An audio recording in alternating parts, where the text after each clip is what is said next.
ভারত আমার ভারতবর্ষ, স্বদেশ আমার স্বপ্ন গো।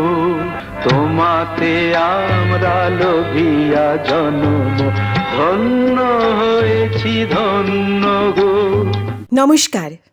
ভারত আমার ভারতবর্ষ, ভারত আমার ভারতবর্ষ এই অনুষ্ঠান স্বাধীনতা সংগ্রামের উপর ভিত্তি করে আমাদের দেশের দেশপ্রেমীদের চেনার ও জানার অনুষ্ঠান।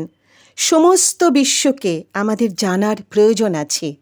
তারও আগে প্রয়োজন আছে আমাদের দেশের স্বাধীনতা সংগ্রামী ও দেশপ্রেমীদের চেনার ও জানার, যাদের আত্মবলিদানে আজ আমরা স্বাধীন।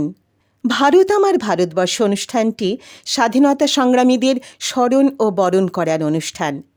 প্রতি রবিবার YouTube touch audio and video production চ্যানেলে এই অনুষ্ঠান আপনারা দেখতে পাবেন। প্রতি রবিবার একটি করে পর্ব থাকবে স্বাধীনতা সংগ্রামীদের সংক্ষিপ্ত জীবনীর উপর, আমাদের দেশের ইতিহাস ও দেশপ্রেমীদের জীবনী জানতে। সমস্ত ভারতবাসীর কাছে আবেদন রাখছি চ্যানেলটিকে সাবস্ক্রাইব করার জন্য। আমাদের দেশের স্বাধীনতা সংগ্রামে অংশগ্রহণকারী বীর বিপ্লবী দেশপ্রেমী, যাদের সংগ্রামে, যাদের আত্মবলিদানে আমরা স্বাধীন, তাদের সবাইকে আমরা চিনি না, জানি না। সেই কারণে এখন থেকে এই অনুষ্ঠানে পরিচিত বিপ্লবীদের সাথে সাথে অপরিচিত, অর্থাৎ সেই অর্থে যাদের একেবারেই পরিচিতি নেই, সেই সমস্ত বীর সন্তানদেরও কথা বলবো।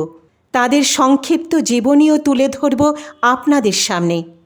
শহীদ কানাইলাল ভট্টাচার্য জন্ম হয়েছিল 1909-এর 22শে আগস্ট, মৃত্যু হয়েছিল 1931-এর 27শে জুলাই।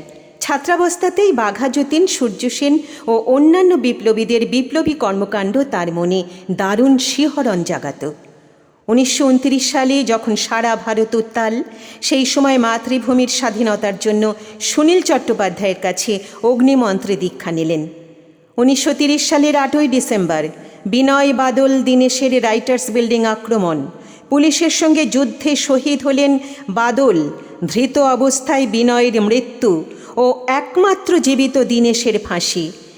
এই ঘটনায় জ্বলে উঠলেন বিপ্লবী নেতারা। ফাঁসির বদলা, দণ্ডদাতাকে খুন, এই গুরুদায়িত্ব পালনের ভার পড়ল কানাইলালের ওপরে। 1931-এর 26শে জুলাই লক্ষ্যভেদ পরীক্ষায় সফল হয়ে 27শে জুলাইয়ের দুপুরে মাত্র কয়েকটা গুলির সাহায্যে গালিব সাহেবকে হত্যা করলেন কানাইলাল। দীনেশের ফাঁসির প্রতিশোধ নিয়ে পটাশিয়াম সায়ানাইড খেয়ে আত্মহত্যা করলেন বীর যোদ্ধা কানাইলাল ভট্টাচার্য। মাত্র 22 বছর বয়সে এই বীর দেশের জন্যে শহীদ হয়েছিলেন। টাচ অডিও ভিডিও প্রোডাকশনসের পক্ষ থেকে আমি আলপনা এই বীর শহীদকে জানাই আমাদের অন্তরের শ্রদ্ধা। ধন্যবাদ। ভারত আমার ভারতবর্ষ অনুষ্ঠানের পরবর্তী পর্ব আবার আপনাদের সামনে নিয়ে আসব আগামী রবিবার। চ্যানেলটিকে সাবস্ক্রাইব করার জন্য অনুরোধ জানিয়ে অনুষ্ঠান এখানেই শেষ করছি। ধন্যবাদ। ভারত আমার ভারতবর্ষ, স্বদেশ আমার স্বপ্ন গো। তোমাতে আমরা লোভিয়া জন্ম, ধন্য হয়েছি ধন্য গো।